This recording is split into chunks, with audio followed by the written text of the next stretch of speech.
주님은 오늘 이 짧은 본문을 통해서 십자가와 부활이라고 하는 우리 기독교 역사에, 아니 인류사에 있어서 가장 결정적인 두 사건을 예고하고 계십니다.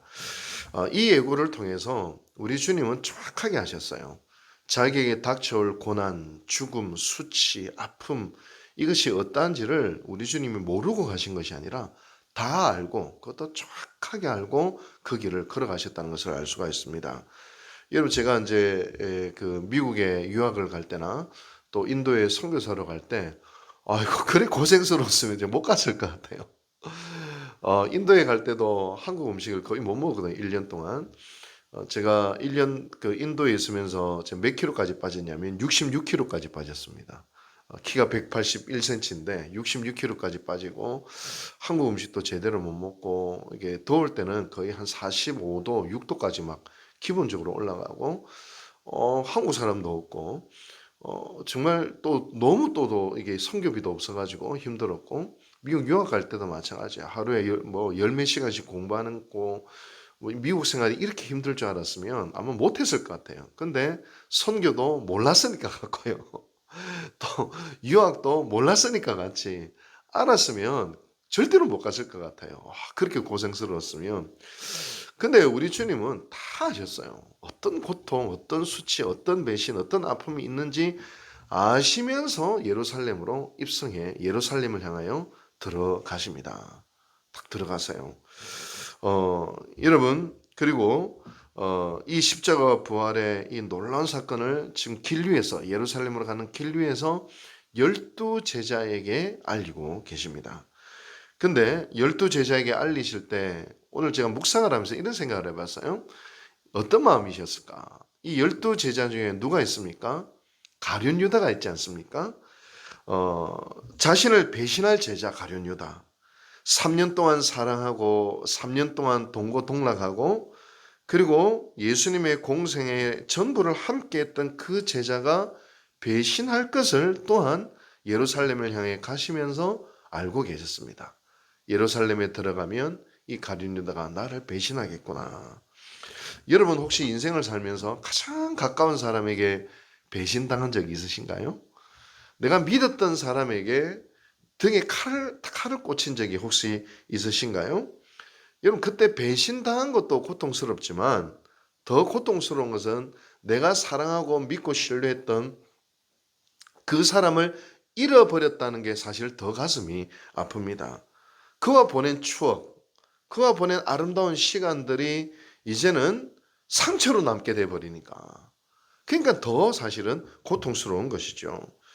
제가 이번 고난주간과 부활절을 보내면서 주님이 십자가 지시기 전에 있었던 그 사건들이 사실은 어쩌면 가룟 유다를 향해 있지 않았을까, 그런 생각이 들 정도였습니다.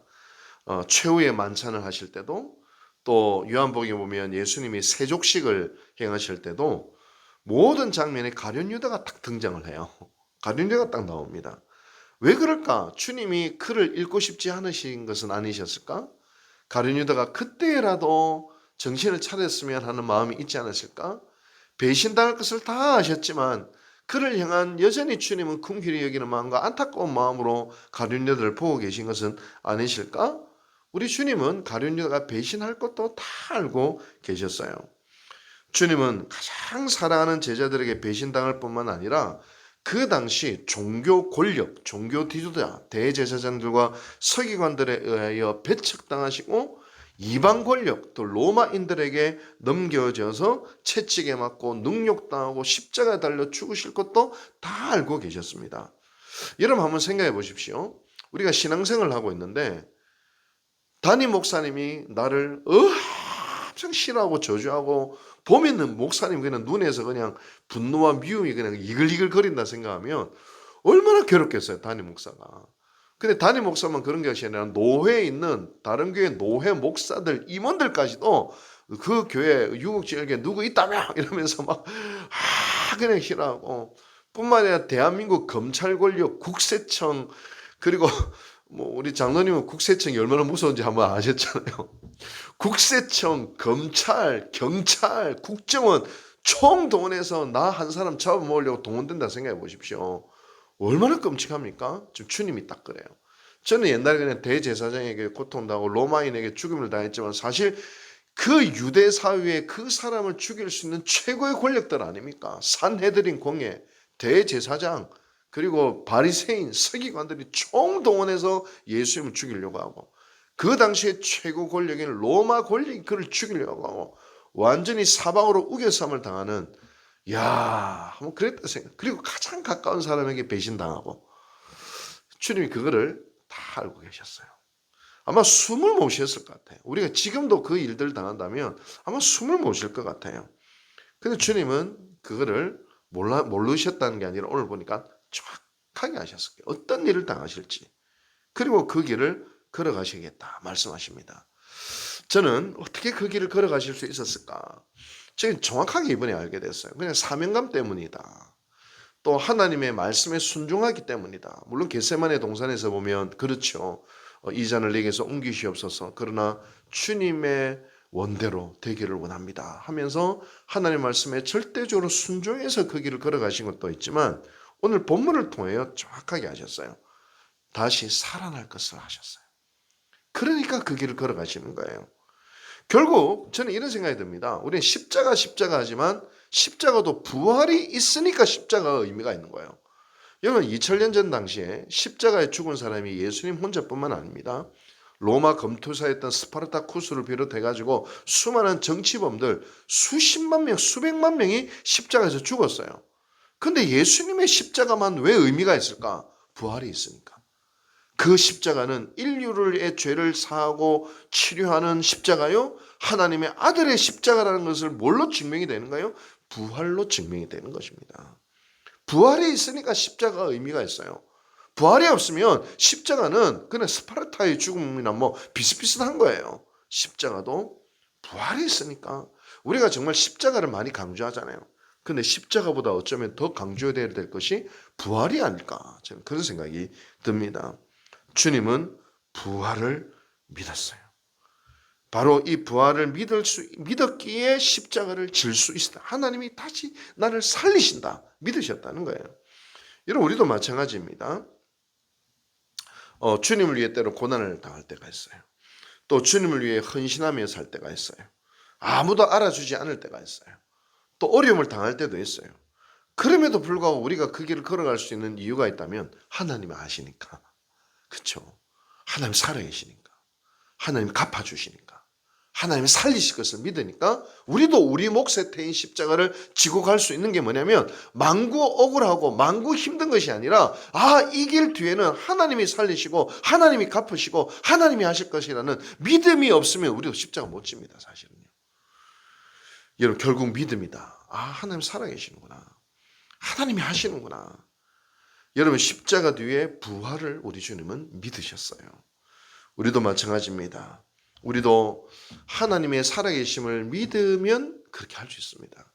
앞으로 우리가 인생의 길을 살고 신앙생활을 하고 또 우리가 예수를 믿고 봉사하고 헌신하는 모든 순간순간 속에서 또는 시험이 올 때도 있고 사람들이 왜 안 알아주나 하는 서운함이 들 때도 있고 때는 힘들 때도 있지만 그러나 분명한 사실은 하나님이 보고 계시고 알고 계시고 갚아주신다라는 것을 믿는 순간에 우리는 그 길을 담대하게 걸어갈 수 있는 것입니다.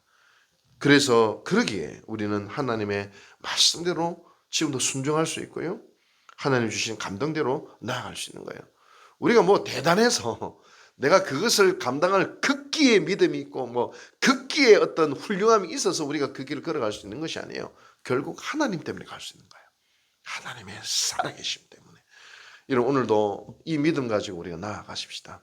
힘들어도 눈물 나도 또 아무로 알아주는 것 같지 않아도 내 옆에 아무도 없는 것 같아도 또 심지어 목사님까지도 몰라주는 것 같고 세상이 나를 그냥 나를 배치하는 것 같아도 하나님이 하시니 하나님이 갚아주실 것이니 하나님이 다시 살릴 것이니 오늘도 그 길을 걸어가기를 원한다 라는 마음으로 우리가 나아갈 수 있게 되기를 주님의 이름으로 축원합니다. 기도하십시다.